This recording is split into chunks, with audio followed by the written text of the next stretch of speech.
In recent decades, many churches have recovered an emphasis on biblical preaching, on healthy church membership, and on the centrality of the gospel. Ministry to the poor and a focus on adoption have become more and more common, and these are wonderful developments.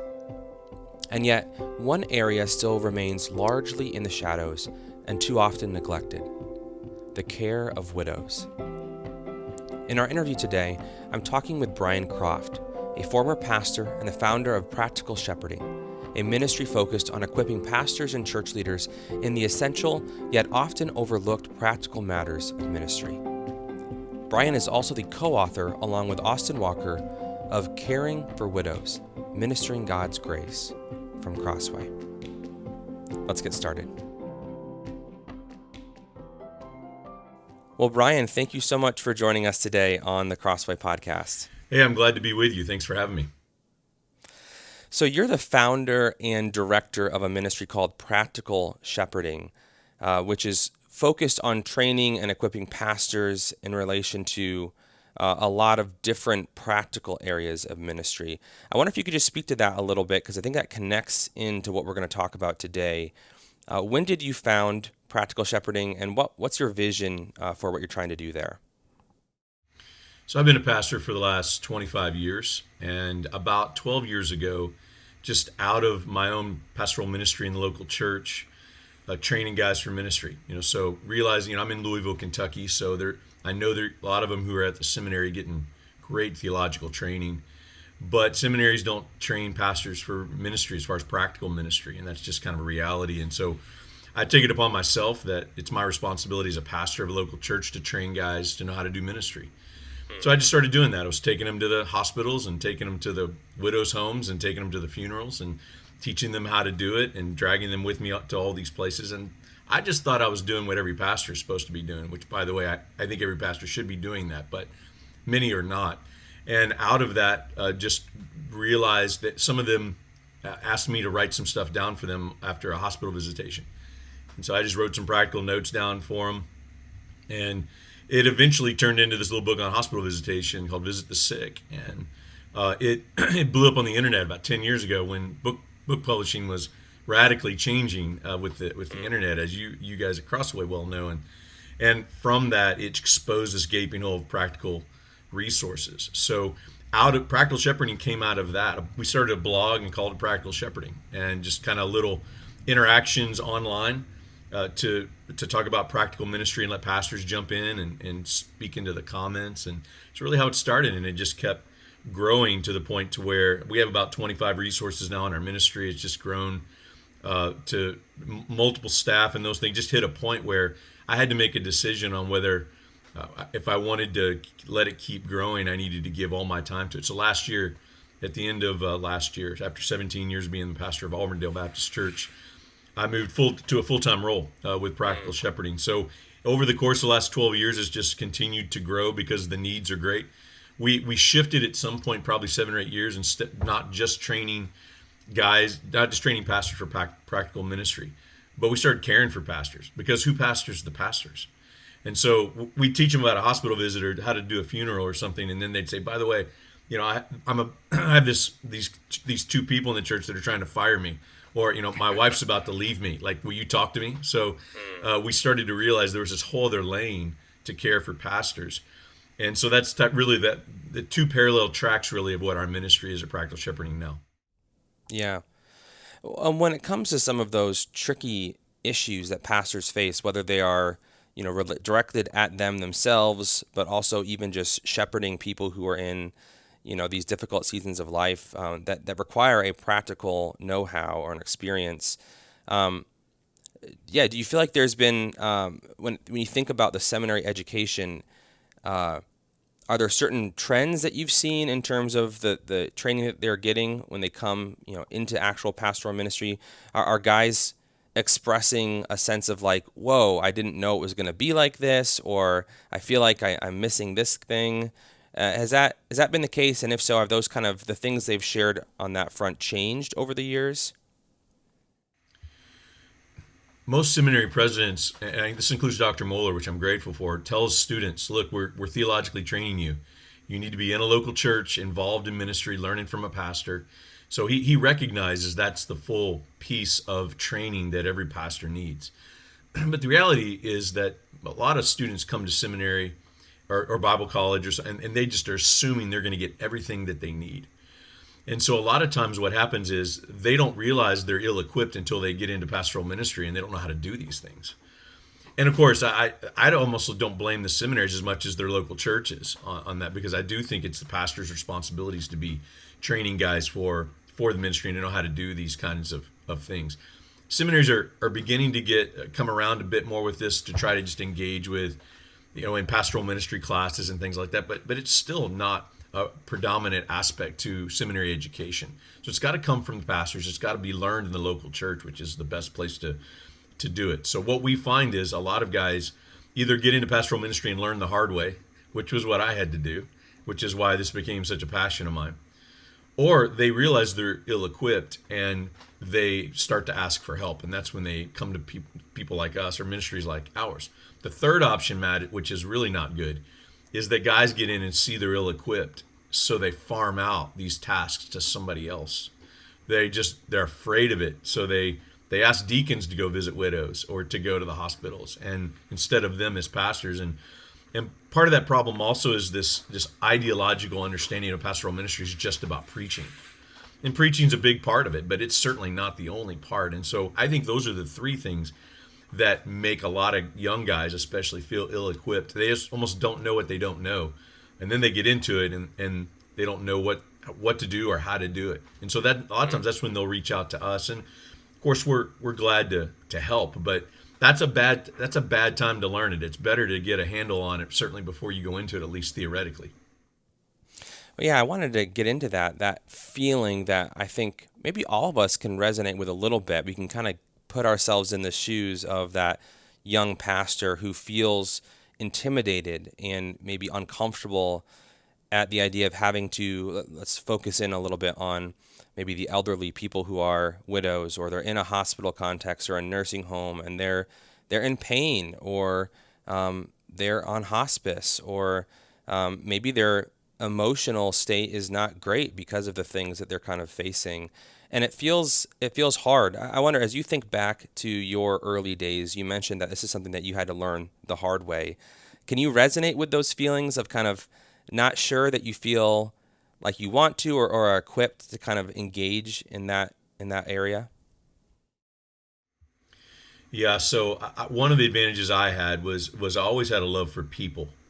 So I'm an extrovert, I'm a people person. That actually serves you really well as a pastor.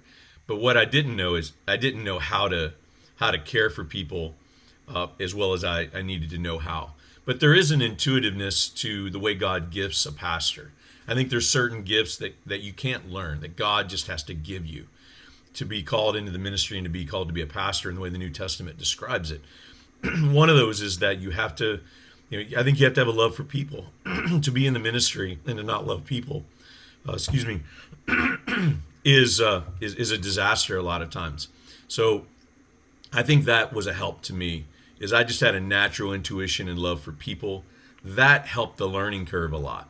But at the same time, you have to, there's skills to learn how to what to do and not do that's helpful if you go into a hospital and care for somebody. There's skills you need to learn to know what's helpful when you go to an elderly widow's home to sit down and talk. What ministers do or what helps her. So there's certainly an intuitive gifting that needs to be there, but there's also a lot that can be learned. And so people who don't even have those intuitive gifts, I think can be competent in visiting and caring for people, especially elderly, if they're just taught how to do that. But there's an aspect to caring for the elder. There's a lot of people, young guys especially, they weren't around a grandmother, or they weren't around old people in the church or something, and it's really hard to be around old people. They just don't know how to relate to them. So it's one of the things I look for in young guys. Like, you just watch how they relate. That's why I think, this is getting off on a tangent, but that's why a multi-generational church, I think, is the biblical model from Titus 2. And one of the practical aspects to that is old people need to learn how to relate to young people, and young people need to learn how to relate to old people. I think that God is glorified in that design. And so I'd say the same thing for guys I'm looking to who can be pastors. Are they able to relate to people who are not their age? And I think that's a big piece to it. So let's zero in on the issue of widows and caring for widows. I think we all have a general sense, a vague notion that the Bible talks about widows and places some kind of special emphasis on widows, but that's probably the extent of it for many of us. So I wonder if you could just, are there a couple passages that come to mind that really stand out as a good summary of what the Bible actually teaches us about caring for widows? Yeah, good question. Well, I think there's just a general theme in the Old New Testament towards caring for the widow and the orphan. Back in certainly the first century in the early church, but also before that, when you look at the Old Testament, a widow, when her husband died, she had very few ways to be able to take care of herself.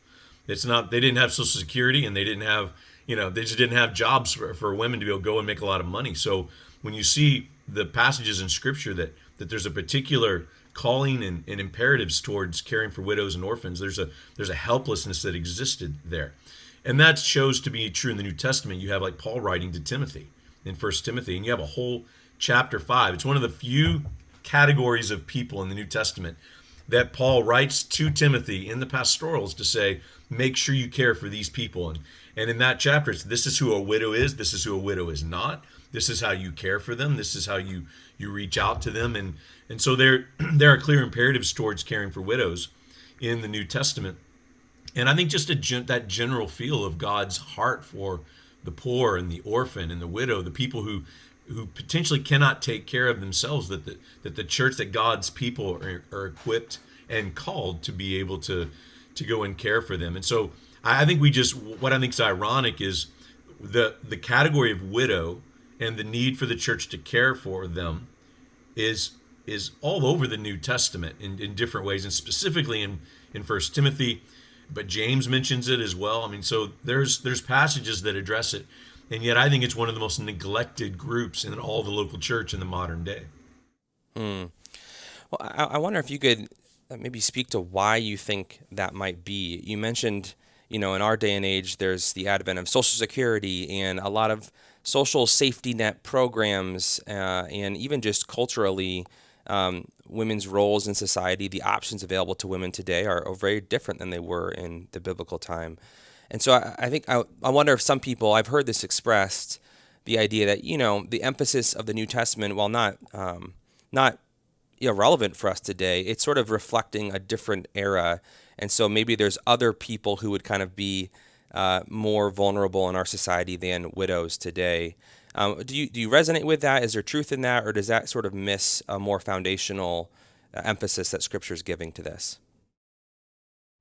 It's an excellent question. A couple things come to mind when you ask that, and one is I think the principles of the New Testament that's addressed towards widows, it a bit needs to be broadened in some ways. So, for example, we had a young woman who had 7-8-year-old, and her husband abandoned the faith and abandoned her. He was the only one that was working in the home. She was stuck trying to figure out how to create a career, how to survive. All of a sudden, the church had to step in and really do a lot of work around that.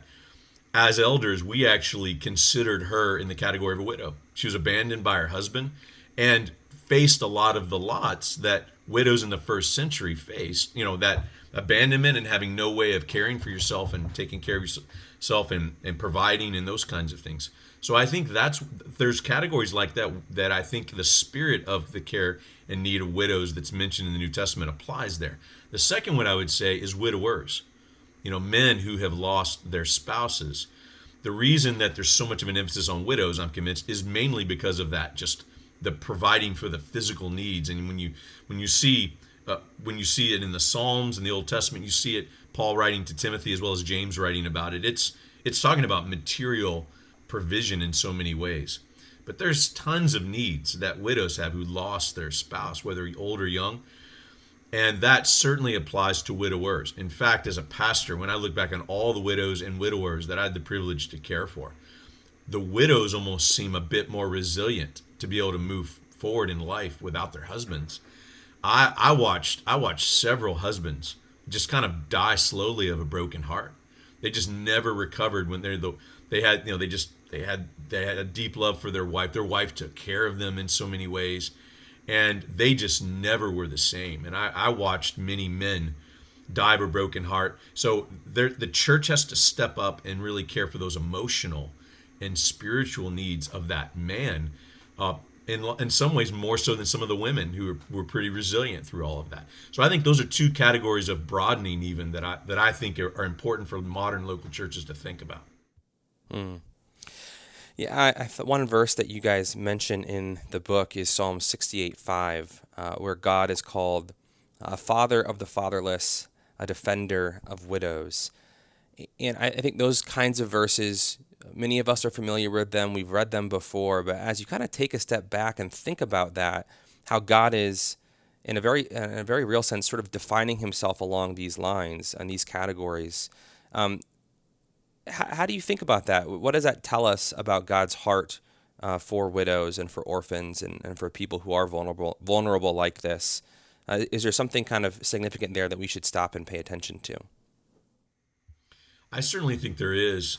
And I think it just reveals the heart of God towards the weak and the vulnerable. We need to apply that, I think, across the board. That reveals the depths of God's love and his mercy for not just sinners, but people like that who need help and care in special, unique ways.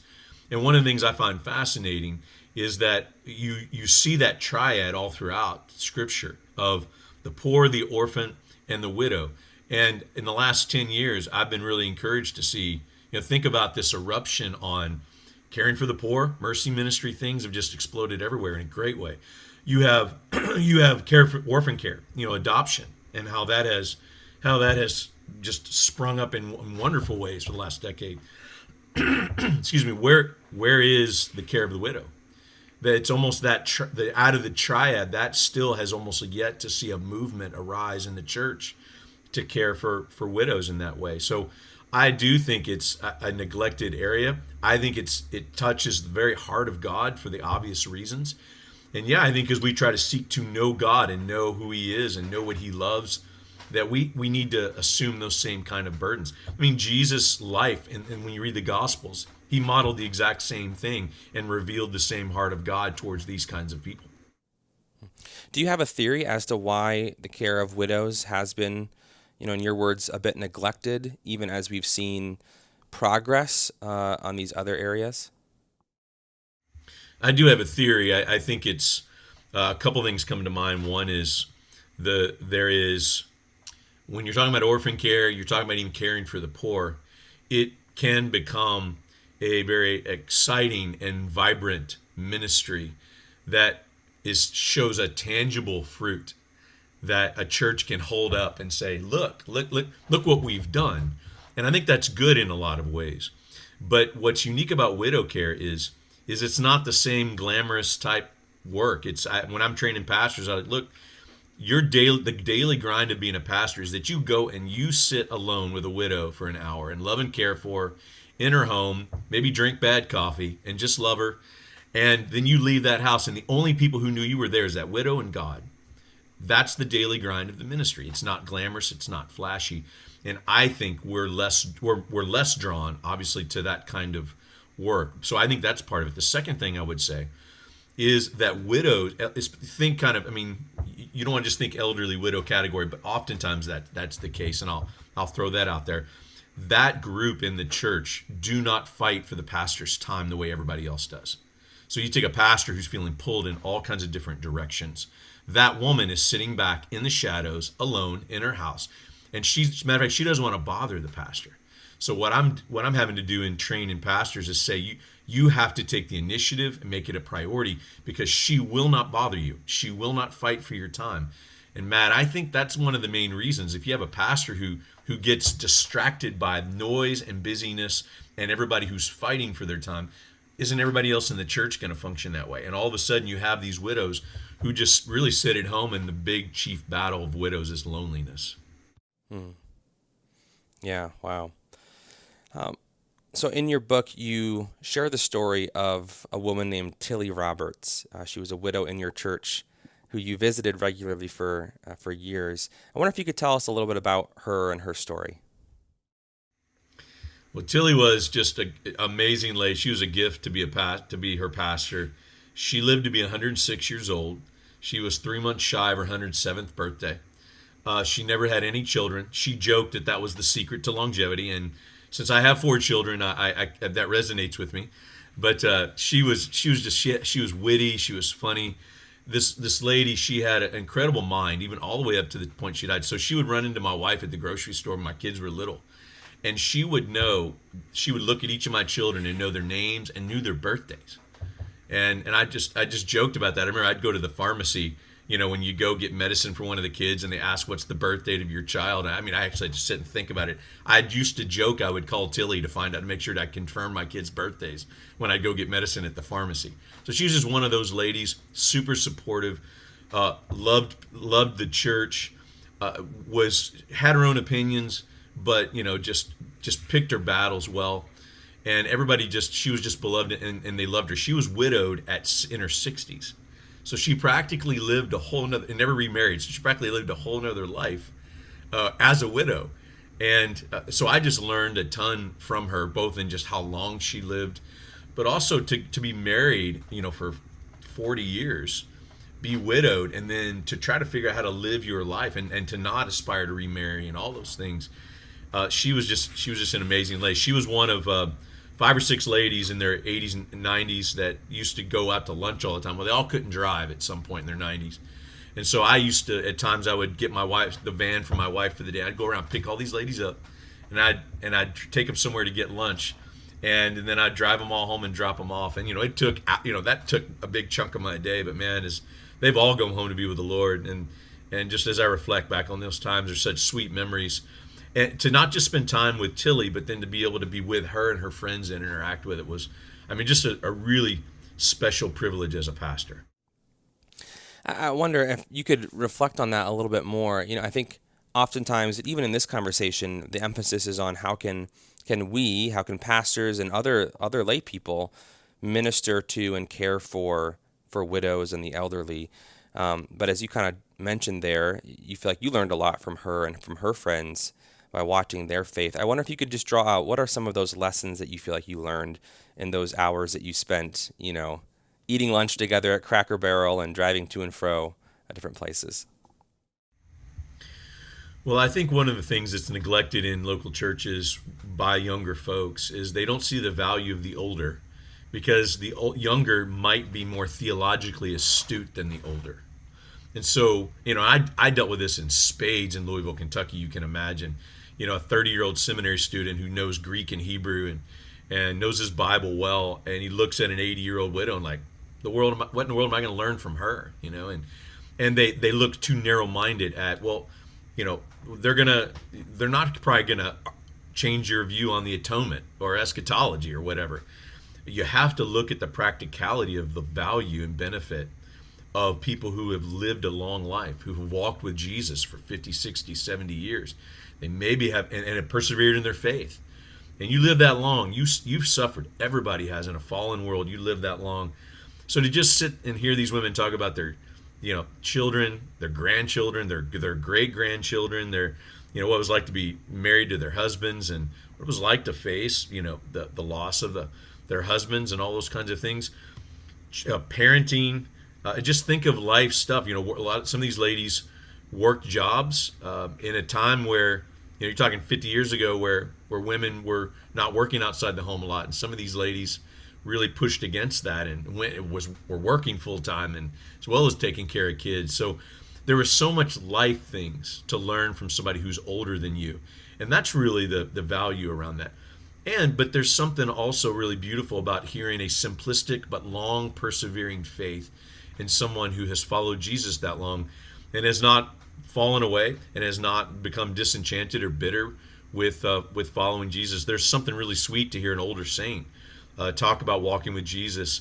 There's a maturity, there's a wisdom that comes with that, even if they maybe are not theologically astute.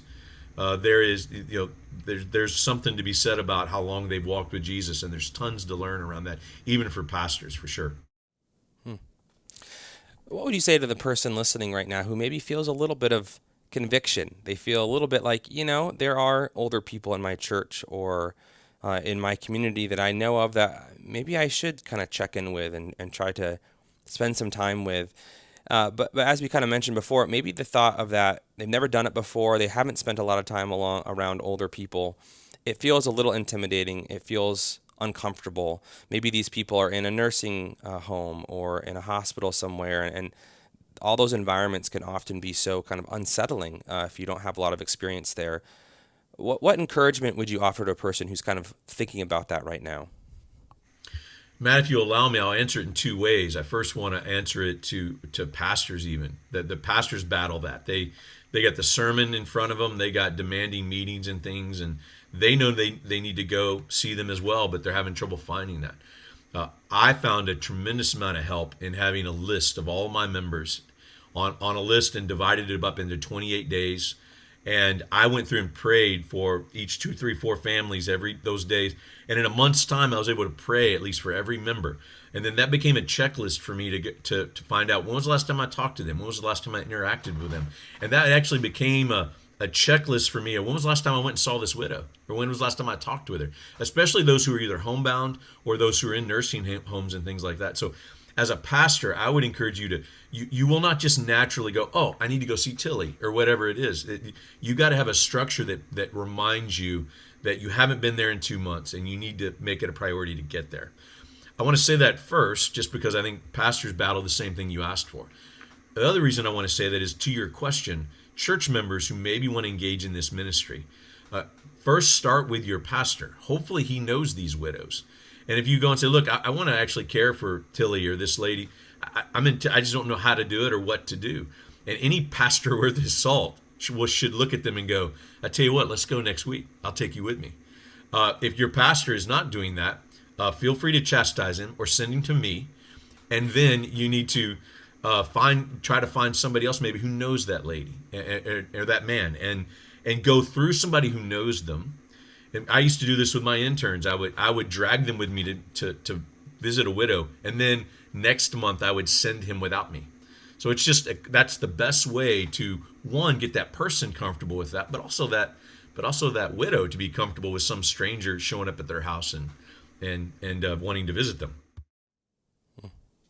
That's so helpful. That's really good. One last question. You mentioned earlier that one of the biggest things that widows can struggle with is loneliness and maybe feelings of feeling forgotten and just kind of there's no one who knows them.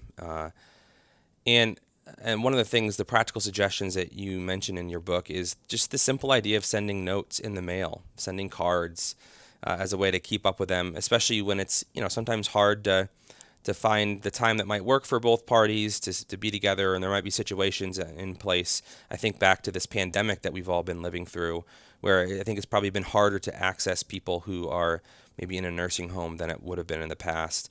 Any big tips or suggestions for how to write a really good, encouraging note? Yeah, that's a great question. This is actually a good time to just acknowledge my co-author, Austin Walker. Austin is a pastor. Has been a pastor in just south of London in Britain, in England, for 40 plus years. Planted a church in a dark town called Crawley, England, and he pastored faithfully there, the same church, for 45 years. He just recently retired. Austin is the one that just taught me a lot about these kinds of things and how to write say thoughtful and helpful things and to write them as well. A couple of things I would say is when you write a note, I think it's key, whether you're talking to a widow or whether you're going to the hospital to visit somebody there, is really stay away from doing two things: minimizing what's going on or trying to fix whatever's going on. And a lot of times when people do that, there's a lack of self-awareness. That's actually more about that person than it is about wanting to care for the other person. So presence is a big deal. Just go and just sit with somebody. Don't worry about having to have something wise or pithy to say to them. Just your presence is big. So a note represents that presence in a sense by just sending it, just showing a thoughtfulness about it. Feel free to share scripture passages that are helpful, that certainly give hope in that. But I think what's even the most helpful thing for widows, if you're writing a note, is just to say to them, hey, I just wanted you to know I was thinking of you. and I'm praying for you. This is how I prayed for you. And if Matt, if loneliness is the chief struggle for widows, then allow a note to communicate, you're not forgotten. We're thinking of you. I used to pray publicly in our church services for widows. And then that next week, I would write them a card and say, we prayed for you in church with everybody. You are not forgotten. You are loved.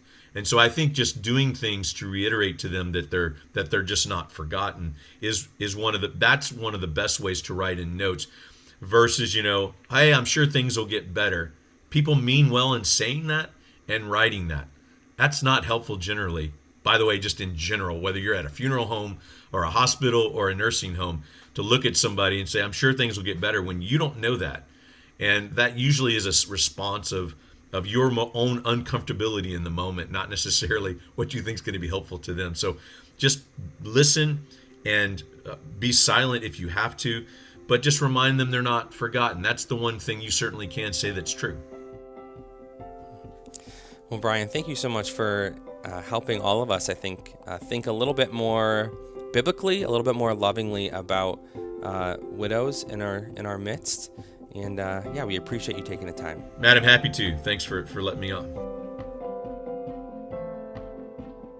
That was Brian Croft on how to care for widows. For more, be sure to check out the book he co-authored with Austin Walker called Caring for Widows, Ministering God's Grace. Pick up your copy of the book for 30% off directly from Crossway by visiting crossway.org/plus. That's crossway.org/plus. For more interviews like this, subscribe to the Crossway Podcast on Apple Podcasts, Spotify, or your favorite podcast player. If you enjoyed this episode, consider leaving us a review. That really helps us spread the word about the show. Crossway is a not-for-profit Christian ministry that exists solely for the purpose of proclaiming the truth of God's Word through publishing gospel-centered content.